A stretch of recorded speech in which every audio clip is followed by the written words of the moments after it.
Querido Deus, muito obrigado. Venha, Deus, entoar pela boca do Mateus essa noite uma palavra que venha ressarcir nossas vidas, que venha nos dar, Pai, prazer de estar na Tua presença, que venha nos fortalecer, Senhor, que essa palavra possa nos trazer, Pai, uma unção a qual o Senhor mandará em cada coração, em cada mente essa noite, em nome de Jesus, que o Senhor torne ele um canal de bênção para nossas vidas. É o que te pedimos e te agradecemos, no nome de Jesus Cristo. Amém. Amém. Estou falando, Mateus. Tranquilo, obrigado. Obrigado, viu, pastor? Eu quero saudar a todos na paz do Senhor Jesus, amém? Amém! Graças a Deus, os irmãos podem tomar os nossos assentos. Graças a Deus pela oportunidade de aqui estarmos. E lembrando os irmãos, aquilo que meu pai disse, as cartas em Apocalipse, elas são tão profundas ao ponto em que poderíamos passar aqui um ano e não esgotaríamos. Ela tem muitos detalhes, minúcias que poderiam ficar aqui muito tempo, Mas com a graça de Deus, eu quero pregar essa noite sobre a igreja de Tiatira, Apocalipse, capítulo de número 2, versículo de número 18. Essa voz aqui, assim, um pouco mais grave, é porque realmente estou doente, tá bom? Eu não tenho essa voz aqui, não. Estou doente aí, já faz uma semana quase, aliás, uns 3 dias. E ainda para colaborar, hoje todos nós saímos aqui para andar de bike no Ticoatira, aliás, no Parque Ecológico. Mas foi bênção, graças a Deus. E vamos lá, vamos ler Apocalipse 2, 18, diz assim: E ao anjo da igreja de Tiatira escreve: Isso diz o Filho de Deus, que tem os olhos como chama de fogo e os pés semelhantes ao latão reluzente. Conheço as tuas obras e a tua caridade, o teu serviço, a tua fé, a tua paciência, e que as tuas últimas obras são mais do que as primeiras. Mas tenho contra ti o tolerares que Jezabel, mulher que se diz profetiza, ensine e engane os meus servos, para que se prostituam e comam dos sacrifícios da idolatria. E dei-lhe tempo para que se arrependesse da tua prostituição, e não se arrependeu. Eis que a porei numa cama,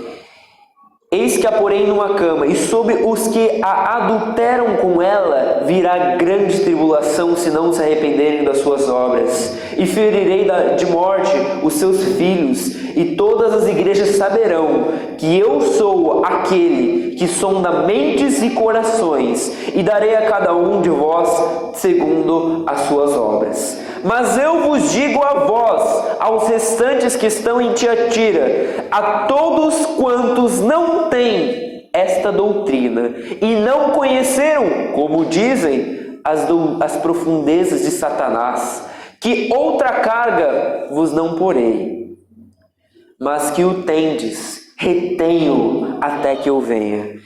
E ao que vencer e guardar até o fim as minhas obras, eu lhe darei poder sobre as nações, e com vara de ferro as regerá, e serão quebradas como vasos de oleiro, como eu também recebi de meu Pai, e dar-lhe-ei a estrela da manhã. Quem tem ouvidos, ouça o que o Espírito diz às igrejas. Amém?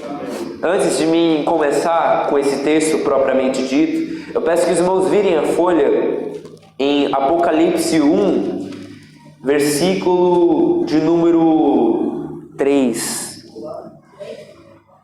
capítulo 1, versículo de número 3,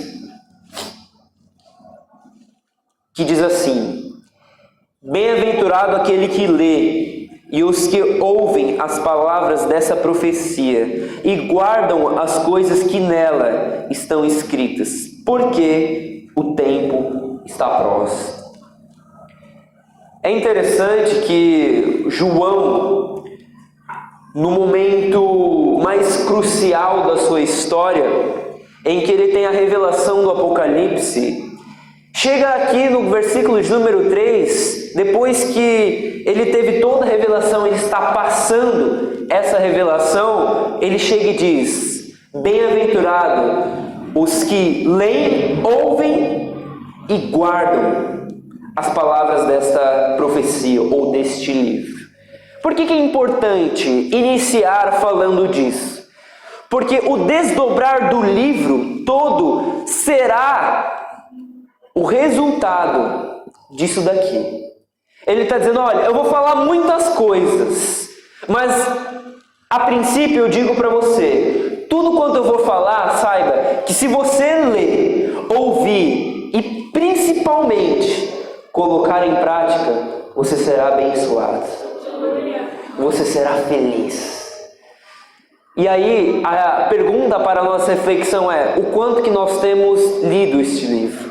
O quanto que nós temos ouvido as palavras dessa profecia? E sobretudo, o quanto que nós temos colocado em prática?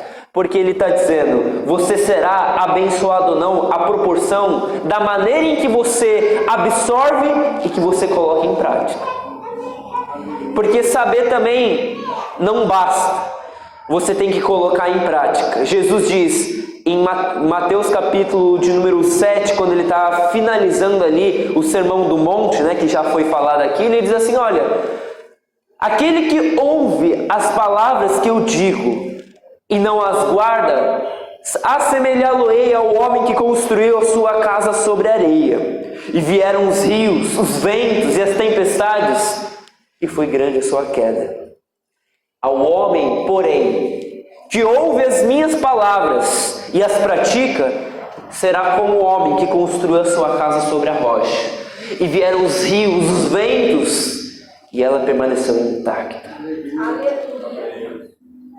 De maneira que ele diz: eu vou falar muitas coisas, Deus me revelou muitas coisas, mas saibam que você tem que colocar em prática, você será feliz. Desse ponto de vista, o quanto você tem sido feliz, o quanto que você tem absorvido e lido as palavras deste livro. Não apenas o Apocalipse, mas a Bíblia como um todo. É a nossa riqueza, a nossa bússola, a nossa direção, é o nosso norte.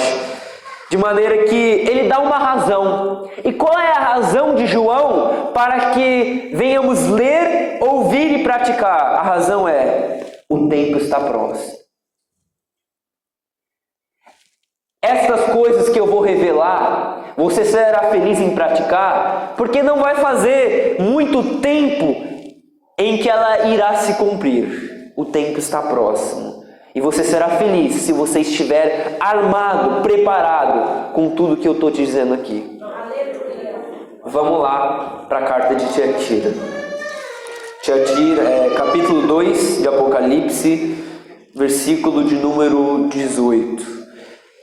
O versículo 18 é a maneira como Cristo se apresenta a essa igreja. Preste bem atenção, ele diz assim: e ao anjo da igreja de Tiatira escreve: isto diz o Filho de Deus, que tem os olhos como chama de fogo e os pés semelhantes ao latão reluzente.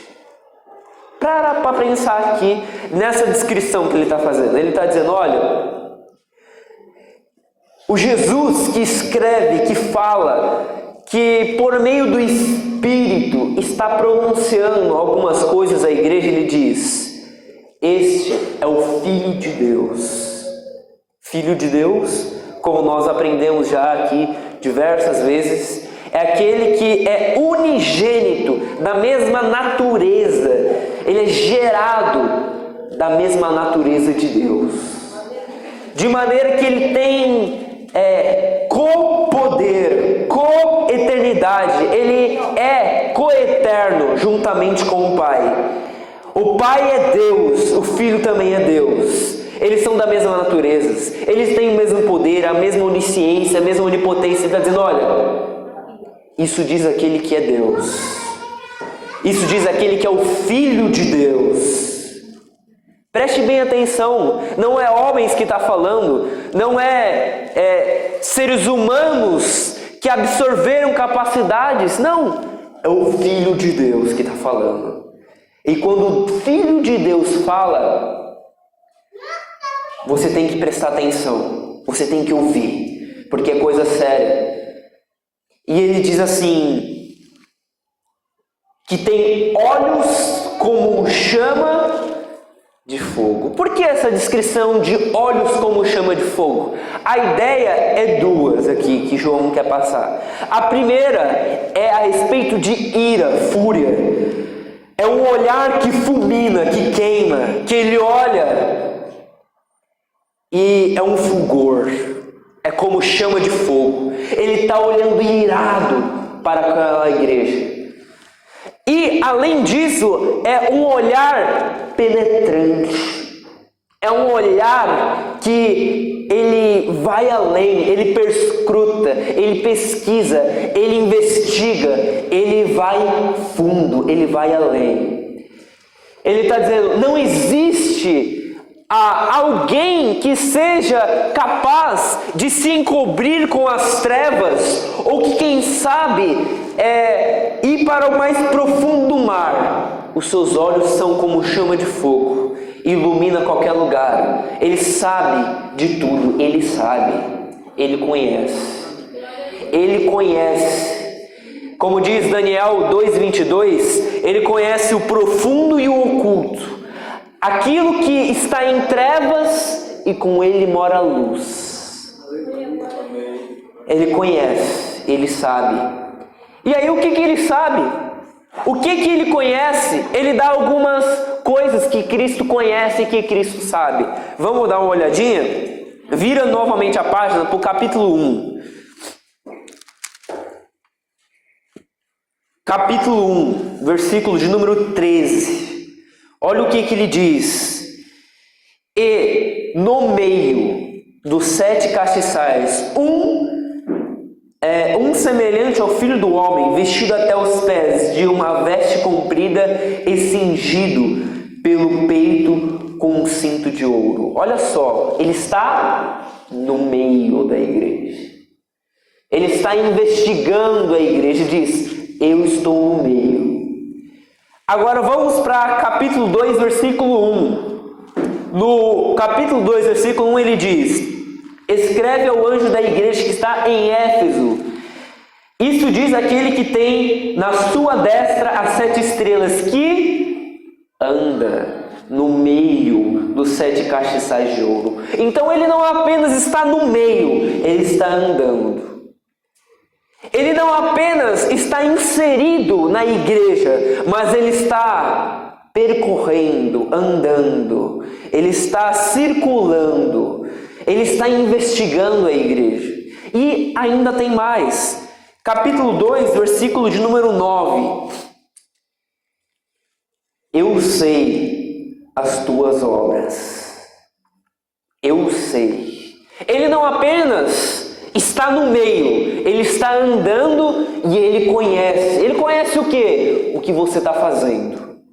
Ele conhece as suas realizações, as suas atitudes, as suas ações, a maneira como você trata seu pai, seu filho, seu amigo, seu vizinho.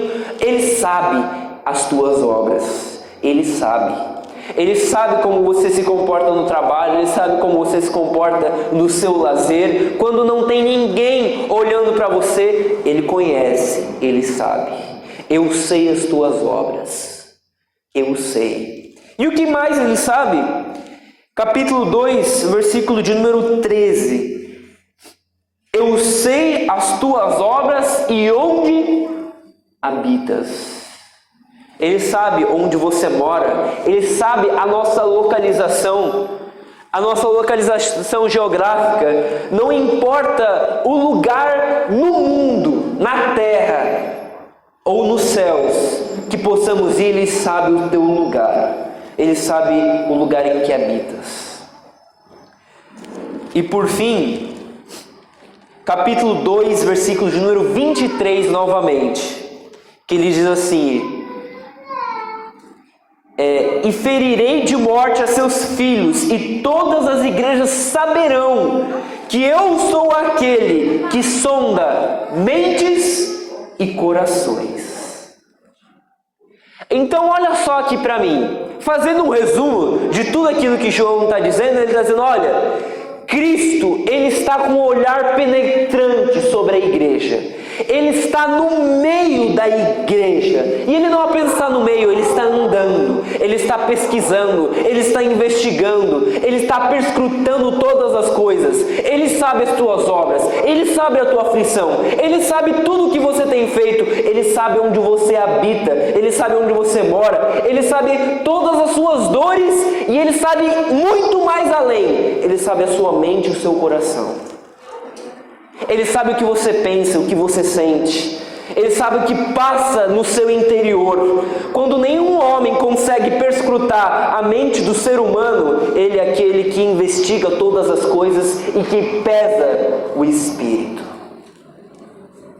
De modo que, como foi falado aqui pela Nayara, mais do que feitos, Deus se importa com intenções.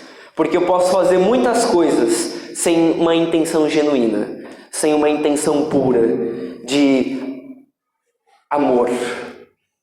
Ele sabe exatamente o que eu penso, o que eu sinto. De modo que João está dizendo: olha, para observar aquele quem está falando. Quem está falando é aquele que sabe de tudo. Ele sabe os seus pensamentos e os seus sentimentos. Então dê ouvidos. Quem tem ouvidos ouça, aquele que tem os olhos como chama de fogo.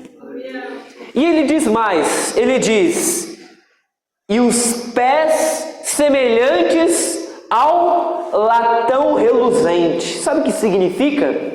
Significa que o seu pé, ele é tão firme, sólido, ele é tão poderoso, que ele pode pisar na cabeça, ele pode esmagar.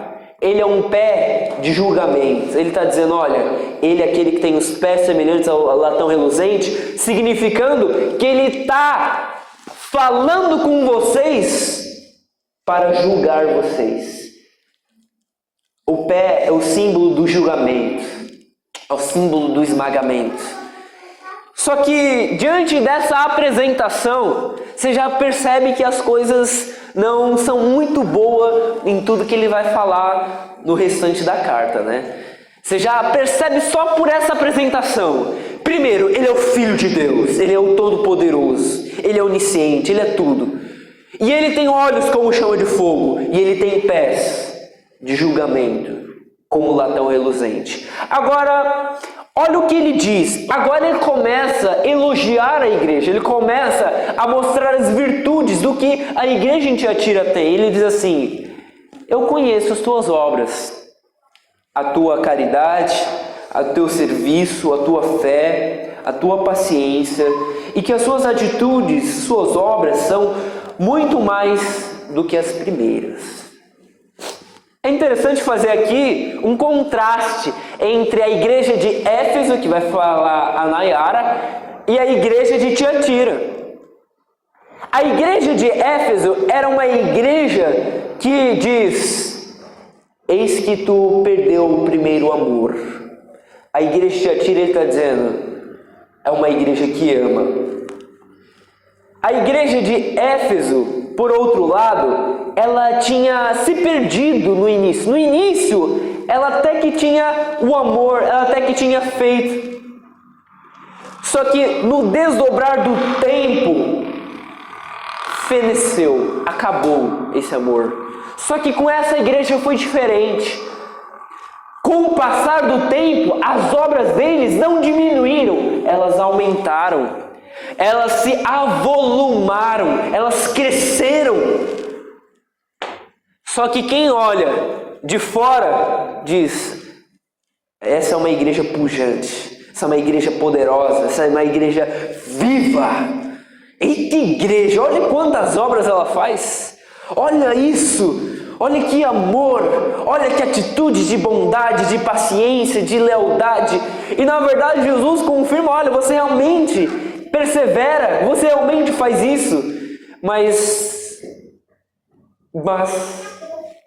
eu tenho contra ti.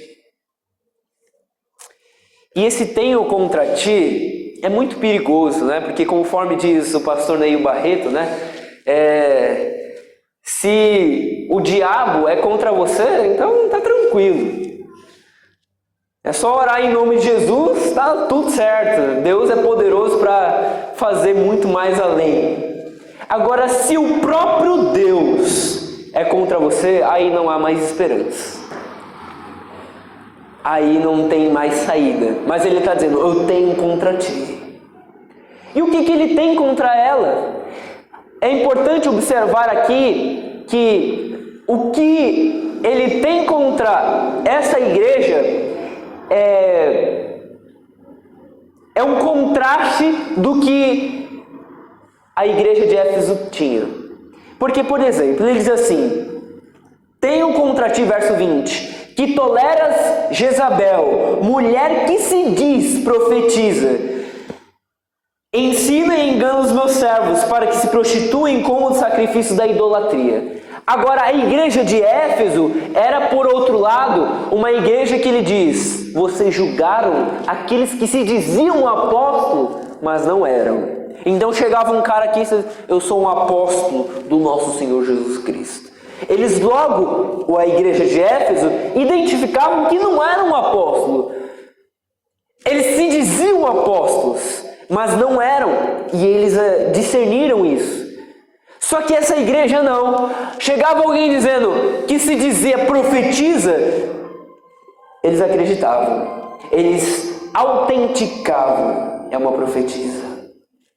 Agora, vamos mais fundo, vamos dar um zoom aqui e observar esse texto um pouco mais de perto. Ele diz: tenho contra ti o tolerares a Jezabel.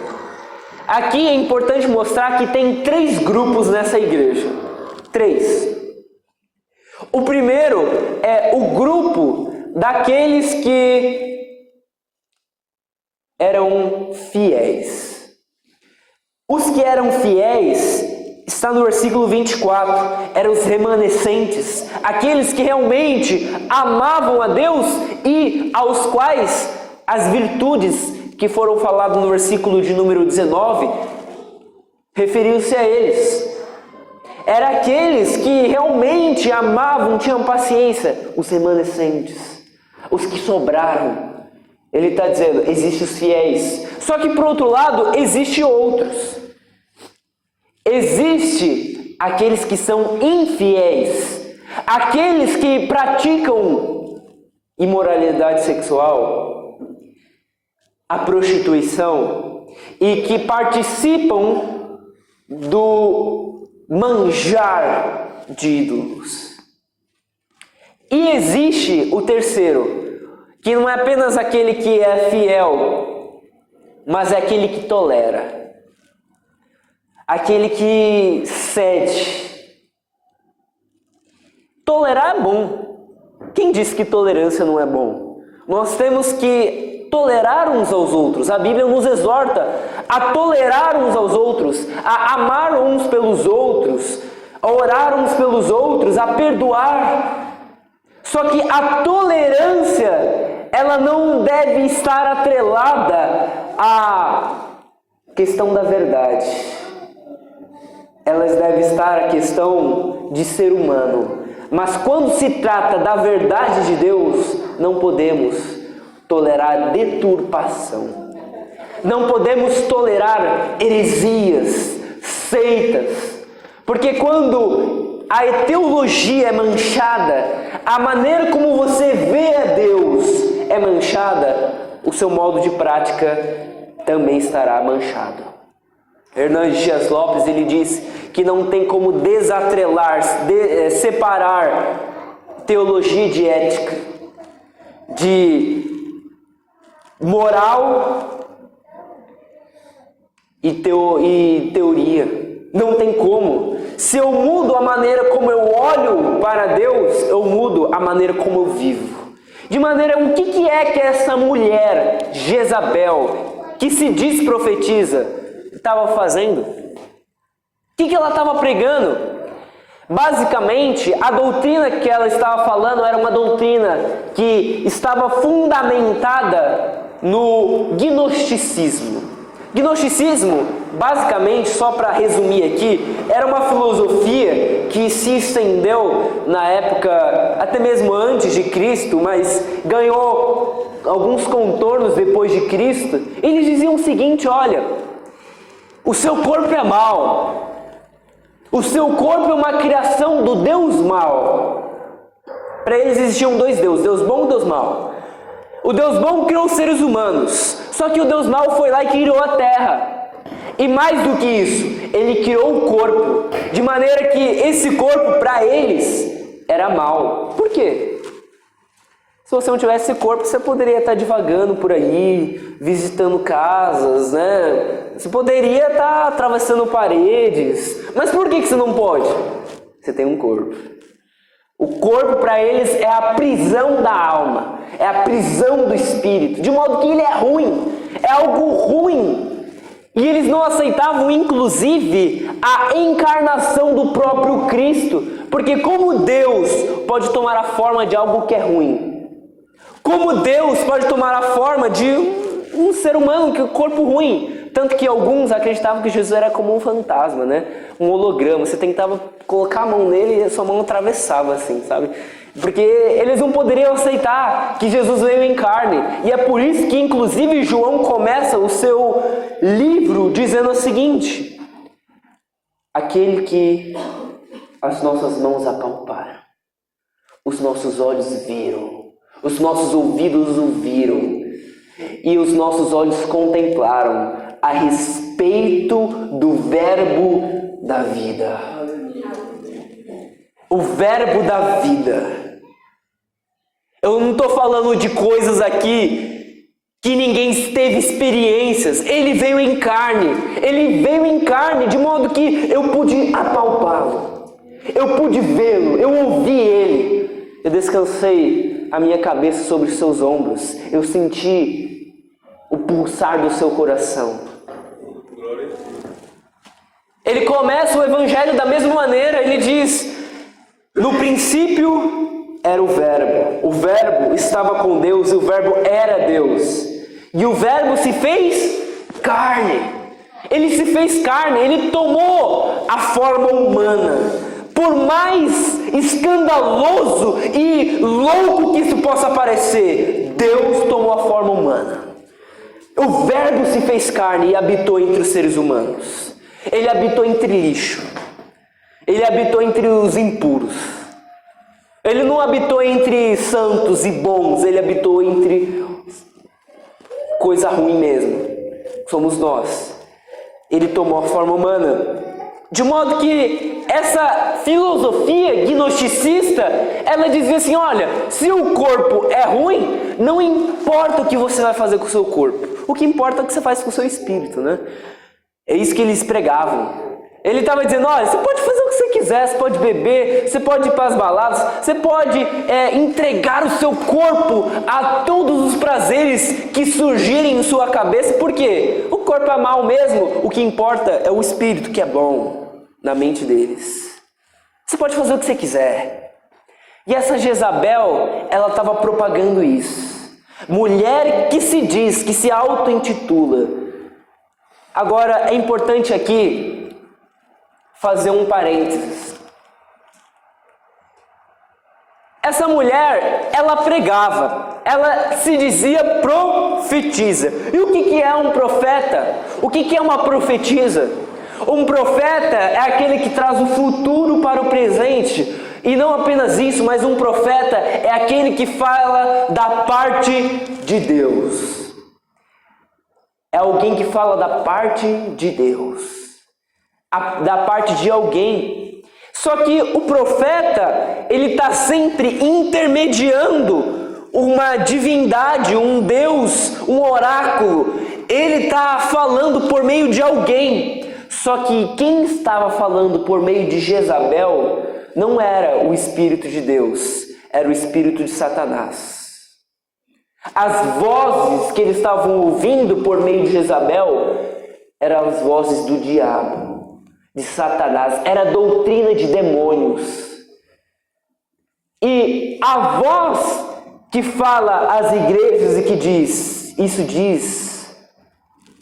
ele diz, quem tem ouvidos ouça o que o Espírito diz às igrejas. Ou seja, o Espírito está falando às igrejas. E esse Espírito que está falando às igrejas está dizendo, cuidado com o que você tem ouvido daqueles que se dizem profetas.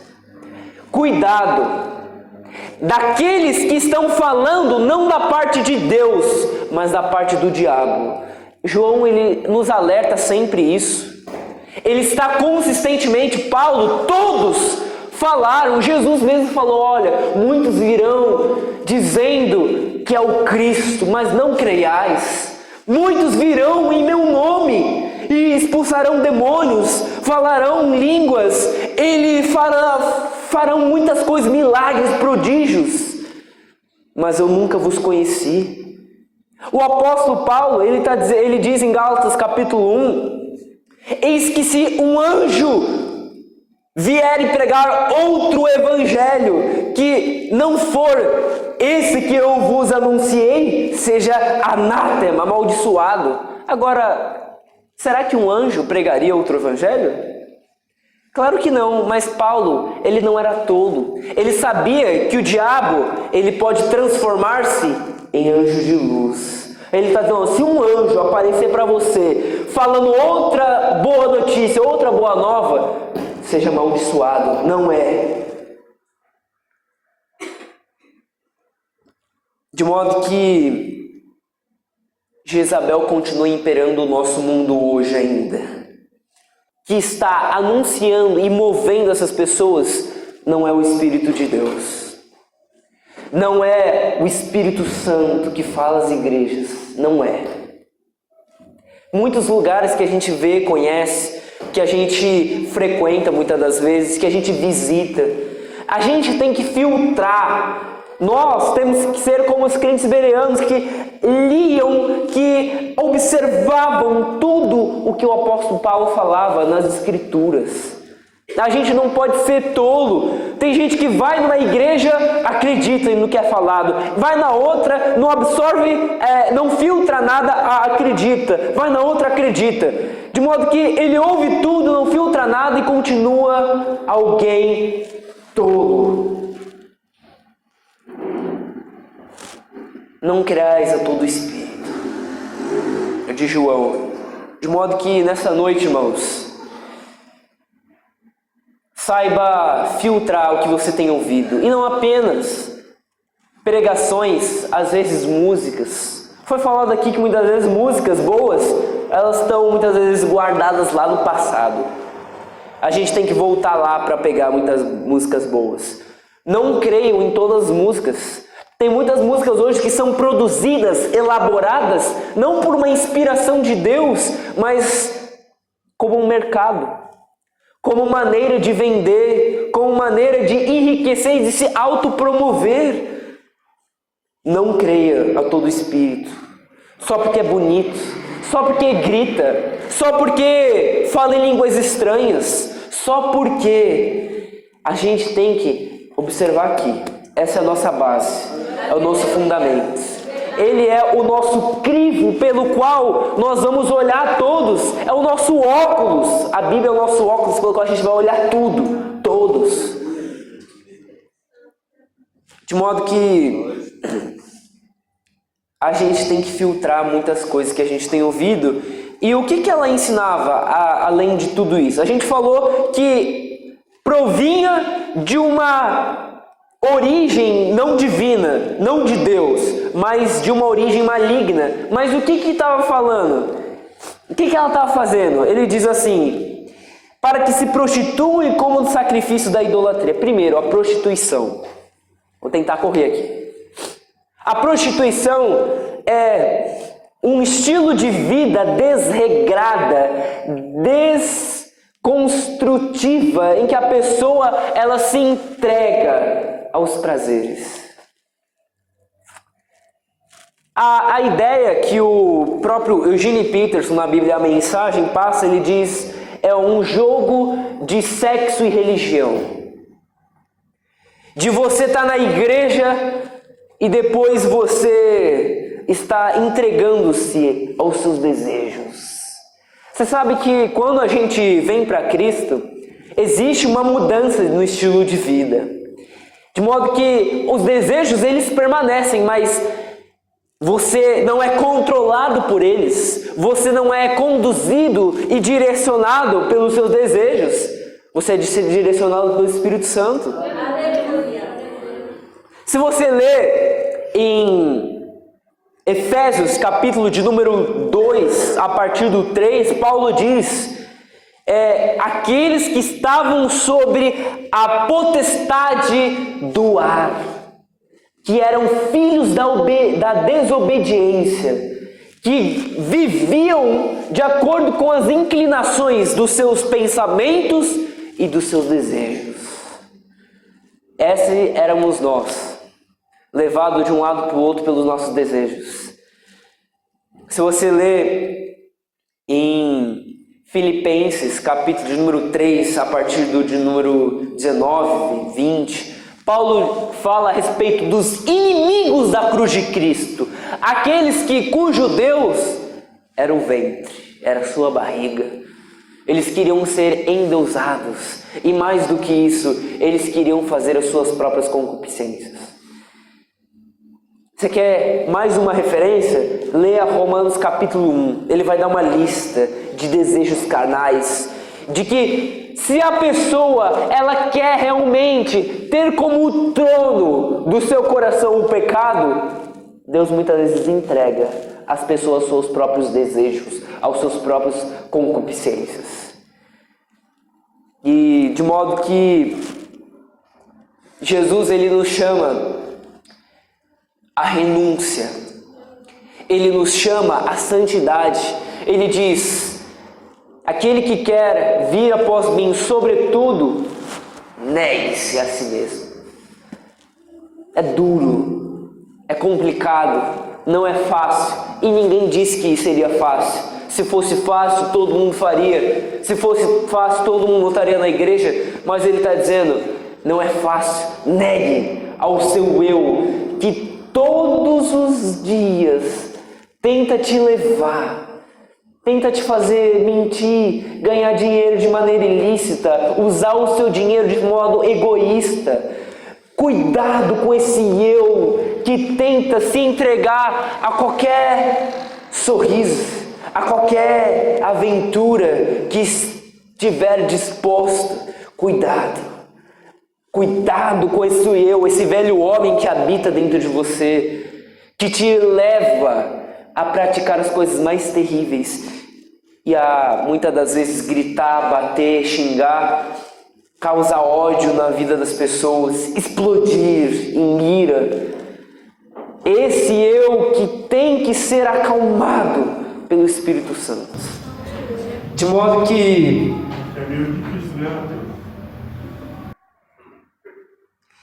que assim, o Paulo, você observa que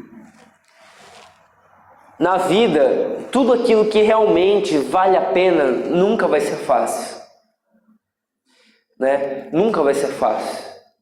Se, por exemplo, eu vou dar um exemplo bem besta aqui, mas vamos lá.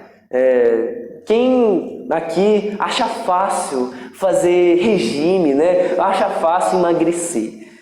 Hoje eu vou começar uma reeducação alimentar, né? Aí de repente aparece um bolo de morango, né? Aparece uma torta. Aí você fala, meu Deus do céu, como é difícil, pai. Né? Você, na verdade, estudar, por exemplo, muitas das vezes é solitário, demanda reler, ler, interpretar, muitas coisas, e muitas coisas na vida não vão ser simples, mas nem por isso elas perdem o seu valor. Na verdade, as coisas mais difíceis, em geral, são aquelas que mais valem a pena. São aquelas que são duras, que é complicado mesmo. De modo que não é acessível a todos. E ele está dizendo, olha, infelizmente você tem que negar esse eu que te leva para o mal. E ele está dizendo mais do que isso. E comam dos sacrifícios da idolatria. Agora, é errado você comer comida sacrificada a ídolos. Se você lê o Novo Testamento, o apóstolo Paulo e outros vão mostrar que, na verdade, comidas sacrificadas a ídolo não serve para nada, né? A gente pode comer tranquilo. Se a gente for visitar um amigo, ou um colega, ou alguém conhecido que seja macumbeiro, ou que seja qualquer outra religião, a gente não tem que perguntar, essa comida foi oferecido a algum Deus, né? Ele está dizendo, gente, pela ação de graças, tudo está santificado. O ídolo, Paulo diz em 1 Coríntios capítulo 8, o ídolo nada é. Ele tem boca, mas não fala, tem olhos, mas não vê, ele tem mão, mas não apalpa, ele tem pés, mas não anda. E o ídolo nada é, você pode comer à vontade, assa carne, vamos lá, vamos comer, por quê? Porque o ídolo nada é. Agora, qual é o problema de participar desse tipo de refeição aqui na igreja de Tiatira? O problema é que eles estavam participando dessas comidas lá no templo, lá no lugar da adoração daquela liturgia maldita. É quando eles participavam de outros dogmas, outros rituais. Eles participavam lá. Não é que eles comiam quando uma carne era vendida. Não, é porque eles iam lá e participavam da mesa com eles. Enquanto estava sendo sacrificado, eles estavam lá participando. De modo que isso eu vou denominar o sincretismo religioso que nós vivemos hoje. O que é isso, sincretismo? Só para você entender. É uma mistura. Você pega aí... Você pega o catolicismo, você pega umbandismo, hinduísmo, cristianismo, pega todos esses ismos, coloca no liquidificador, bate, dá um monte de igrejas evangélicas. É isso, é uma mistura de religião, de costumes, de rituais, que você não sabe mais o que é evangelho. O cara muitas vezes vem para a igreja, recebe a oração do pastor, mas faz um passe lá no Pai Santo, dá um beijinho no santo e ora para Deus. É um cara que não se sabe quem mais ele é. Ele lê a Bíblia, mas também está lendo horóscopo. O que será que os astros estão me dizendo? Afinal de contas, Deus move os astros e os astros movem os homens. Isso aí é uma idiotice que não tem tamanho. O que você realmente crê? O que você realmente tem fé? É nesse sincretismo, nessa mistura, nessa bagunça que não tem nada de evangelho? De modo que eles estavam vivendo essa mentira. Na igreja eles tinham muito poder, muita unção, muita oração, mas no oculto eles participavam de rituais e de liturgias as quais Deus diz: eu tenho contra ti. Você está adorando outros ídolos. Você está adorando outros deuses. Você está prostituindo a sua relação comigo. Você não está sendo genuíno. Você não está sendo igreja como igreja deve ser. De modo que, hoje em dia, tem uma filosofia, né, que não exatamente hoje em dia, mas tem percorrido aí alguns séculos, alguns anos, de todos os caminhos levam para Deus, né? E eu queria saber qual é o destino ao qual todas as estradas chegam. Existe um destino, um local onde todas as estradas que você pegar vai chegar a esse lugar? Não existe. Cada estrada tem um destino, cada rua, cada localização, cada caminho tem um alvo. De modo que todos os caminhos, na verdade, levam para o inferno. Só há um caminho que leva para Deus. É o nosso Senhor Jesus. Há um só caminho, um só Senhor, uma só fé, um só batismo, um só Espírito, Paulo diz. É um só. De modo que ele está dizendo, gente, até quando vocês vão permanecer nessa imundície de vida, nessa aparência? Saiba que Deus é aquele que tem olhos como chama de fogo, de modo que não importa aonde você esteja, Ele está olhando e penetrando, Ele sabe os seus pensamentos, Ele sabe onde você está e o que você está fazendo. Toma cuidado. Agora, olha a misericórdia de Deus, versículo 21.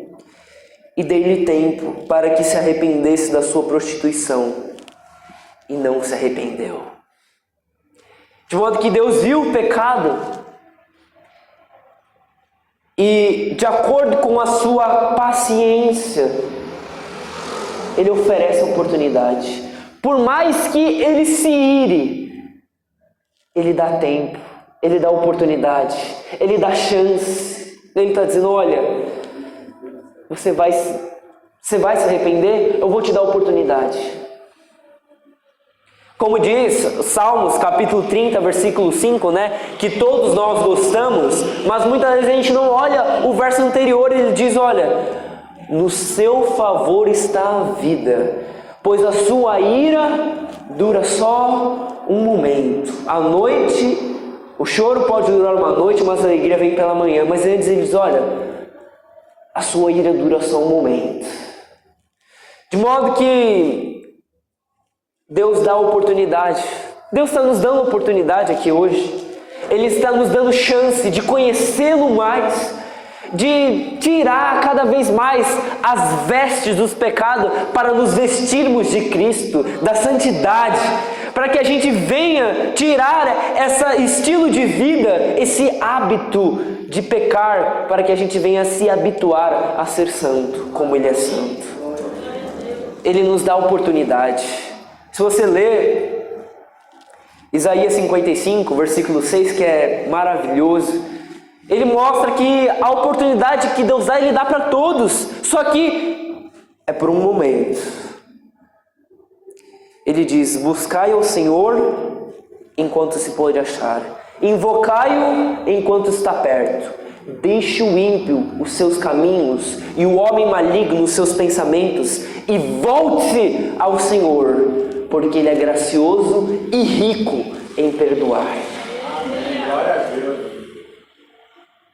Esse é o nosso Deus. Ele dá oportunidade, mas saiba que essa oportunidade, ela tem um prazo de validade. Ela tem um tempo, e é o tempo de Deus. Quando Deus permitir com que a sua ira transborde, quando Ele permitir que o cálice da sua ira encha-se e transborde, aí não haverá esperança, aí não haverá choro, aí não haverá mais expectativa de nada. E aí o que Ele diz? Versículo 22, eis que porém numa cama, e sobre os que adulteram com ela virá grande tribulação. Sabe o que Ele está dizendo aqui? A mesma cama que era utilizada para as ações mais atrozes, as ações mais terríveis, a cama do adultério, a cama do prazer, agora será a cama da tribulação, será a cama da dor. Aonde Deus permitiu com que você realizasse todos os desejos do seu coração, será o mesmo lugar onde você vai enfrentar as consequências das suas atitudes. Você quer? Ele permite. Você quer mentir? Viva com as consequências dessas mentiras. Você quer viver um estilo de vida promíscua, desregrada? Viva. Saiba que você tem a liberdade. Eu dei essa liberdade para você viver a sua vida. De modo que ele está dizendo, olha, não existe pecado que não seja punido. E ele diz, olha, ele vai ter a consequência. Eu estou vendo tudo, eu conheço tudo. E ele vai ter a sua paga. E não somente ela, mas aqueles que adulteram com ela. De modo que você percebe que quando alguém vive um estilo de vida errado, não é apenas ele que é afetado, mas aqueles que estão ao seu redor. Você pega, por exemplo, a história de Jonas, só para dar um exemplo.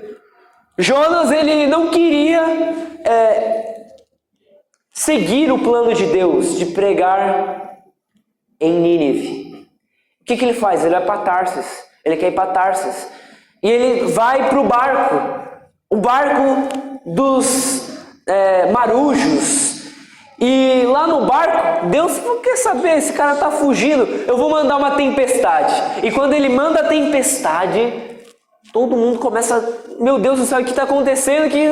Todo mundo começa a sofrer, a jogar as cargas para que as águas não entrassem de tal maneira que o barco viesse a pique, viesse a naufragar.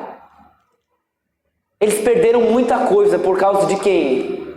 De um crente que estava vivendo uma vida errada, que estava fugindo da aparência de Deus. De modo que chega aqui e ele está dizendo, olha, não é você apenas que eu vou cobrar. Eu vou cobrar de você e daqueles que compactuaram com a sua atitude. Daqueles que consentiram e participaram dessas práticas. De modo que o oposto também é verdadeiro. Quando você decide viver em santidade, isso não apenas afeta você, isso faz bem para quem está ao seu redor. Você começa a buscar a Deus e de repente os seus pais começam a buscar, de repente os seus filhos estão orando, de repente os seus familiares estão lendo a Bíblia, estão aprendendo a perdoar. A santidade estimula a santidade. As pessoas vão querer ser como você, vão querer ter essa fé. De modo que o chamado dessa igreja é para que ele se arrependa. Só que arrependimento, lembrando, não é apenas um momento em que você chora, mas é sobretudo uma atitude. Arrependimento é uma atitude. É a palavra metanoia, é a palavra de meta, mente e nous, que é consciência, é mudança de consciência, de mente. E se você muda a mente, você muda a maneira como você se comporta. E mudando a maneira como você se comporta, você muda os seus hábitos. E mudando os seus hábitos, você muda o seu caráter. É uma consequência. Se você muda a mente, se você se arrepende realmente, ele está dizendo, olha, você vai ter uma recompensa. Para terminar, vamos ver as recompensas bem rapidinho. Ele diz assim, versículo de número 24. Aliás, só fazendo um adendo, aqui ele dá um conselho aos remanescentes, aqueles que estão firmes, fiéis. Qual é o conselho? Ele diz assim, mas eu vos digo a vós e aos restantes que estão em Tiatira, a todos quantos não têm essa doutrina, não conheceram, como dizem as profundezas de Satanás, que outra carga vos não porei, mas que o que tendes, retenham até que eu venha. Aqui ele está falando duas coisas. Primeiro, fique certo, eu vou vir. A minha volta não é uma possibilidade, é uma certeza, eu vou voltar. E sabendo que eu vou voltar, retenham aquilo que eu dei a vocês. O que eu dei a vocês? O que eu coloquei para vocês? Que vocês devem agarrar, abraçar, reter, segurar a palavra. A palavra. Esse livro aqui, que permite com que toda a nossa mente, consciência, vida mude. É esse livro aqui. Ele tem poder. Retenham, comece a ler mais a Bíblia. Comece a colocar um propósito de ler a Bíblia todo dia, de estudá-la, de meditá-la, de decorar, de guardar e de praticá-la. Retenham isso, não perca essa preciosidade que Deus te deu. Não permita que falsos profetas, que demônios, que diabos venham roubar de você o que você tem de mais precioso, que é a verdade do Eterno. É a verdade de Deus. Você um dia foi alcançado por essa palavra. Você um dia ouviu essa mensagem e sobre ela depositou todos os seus créditos, sua confiança. Não permita que isso se perca, se desvaneça na caminhada. Retenham, abraça, de tal maneira que não exista ninguém que possa arrancar de você. Ele está dizendo, gente, guarde a verdade. Guarde a verdade. É por ela que você vive. De modo que, para terminar, olha a recompensa. E ao que vencer e guardar até o fim as minhas obras, eu lhe darei poder sobre as nações. Então aqui primeiro ele está dizendo, olha, você vai ter poder. E não vai ser um poder humano, vai ser um poder divino. Eu vou dar esse poder para vocês. Vocês vão julgar comigo no milênio, nos 1000 anos. E aí depende de cada um como interpreta o milênio, enfim. Mas ele está dizendo, olha, vocês vão ter uma recompensa. Eu vou dar poder a vocês. Agora, isso não significa que agora você vai sair julgando todo mundo.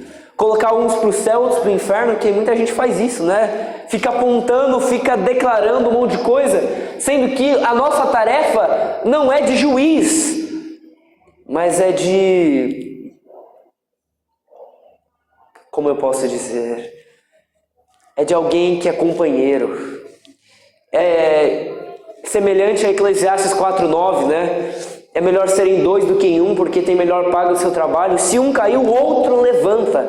Agora, ai, porém, daquele que tiver só caindo, quem o levantará? Nós somos aqueles que Deus chamou para levantar. Não para derrubar com julgamento, com pedras, mas aqueles que elevam. De modo que ele está dizendo, olha, você vai ter poder. E ele diz, com vara de ferro os regerá, e serão quebradas como vasos de oleiro, como também recebi de meu Pai. Agora o principal, o verso 28. Dar-lhe-ei a estrela da manhã. Isso aqui para mim é a recompensa suprema. É a recompensa impagável, inestimável. Sabe o que é a estrela da manhã? A estrela da manhã, tanto em Ezequiel, como em Isaías, como aqui no Apocalipse, a estrela da manhã é Jesus. Ele está dizendo, olha, eu vou dar para vocês a estrela da manhã, que é Jesus. Tanto em Pedro, tanto em Apocalipse, Ezequiel e Isaías, esquece que aí tem outra história, mas a ideia aqui é que ele está dizendo, olha, a estrela da manhã é Jesus. Se você perseverar, se você ter a perseverança dos santos, se você continuar na minha palavra, na minha presença, como você tem que ser, ele está dizendo, eu vou te dar de presente Jesus. Um dia, quando você passar por toda a tribulação, quando você continuar fiel, perseverante, firme, quando você reter a minha palavra, ter ela como o centro do universo, a coroa da sua vida, um dia você vai ver Jesus. Ele será a sua recompensa, Ele será o seu prazer. Você poderá contemplá-lo, abraçá-lo, você poderá ter relacionamento com Ele. O que é em parte agora, quando Ele se revelar, veremos face a face. Existe presente maior do que esse? De modo que Jesus, Ele não é apenas o melhor presente, Ele é o nosso único e verdadeiro presente. Não temos nada sem Ele. Ele é nosso tudo, né? O João Calvino, ele dizia assim, olha, eu deixei tudo por causa de Cristo. E o que eu achei em Cristo? Tudo. Né? Ele é o nosso tudo. Né? Tem uma frase que era bem mais antiga aí, mas que ainda nós conhecemos, né? Que quem tem Jesus tem tudo. Paulo dizia, olha, nós não temos nada, mas possuímos tudo. Tudo é vosso. A profecia, a palavra, o poder, a ciência, tudo é vosso, e vós de Deus, guardado em Cristo. Amém. Tudo é vosso, Cristo é vosso. De maneira que, para terminar, a mensagem dessa noite é sobre santidade, né? Deus nos chama ao arrependimento. Que venhamos, sobretudo, guardar essa palavra. Não existe santo ignorante bíblico. Não existe santo que não tenha essa palavra. O salmista no Salmo 119, versículo de número 11 diz: guardei a tua palavra no meu coração para quê? Não pecar contra ti. Ou seja, o que me impede de pecar é a palavra dentro. É a palavra aqui. De maneira que não importa o que você faça, a mandinga, o ritual, o monte, a oração, você tem que ter a palavra dentro. Sem isso, você não é santo. De modo que a gente venha guardar essa palavra, se arrepender, mudar os nossos caminhos com a graça de Deus e venhamos um dia experimentar da estrela da manhã. Amém? Quem tem ouvidos, ouça o que o Espírito diz às igrejas. Queria convidar aqui a nossa irmã Cleide para estar cantando um louvor, né, cantando uma música, né, para que a gente venha terminar esse culto adorando ao Senhor. Amém?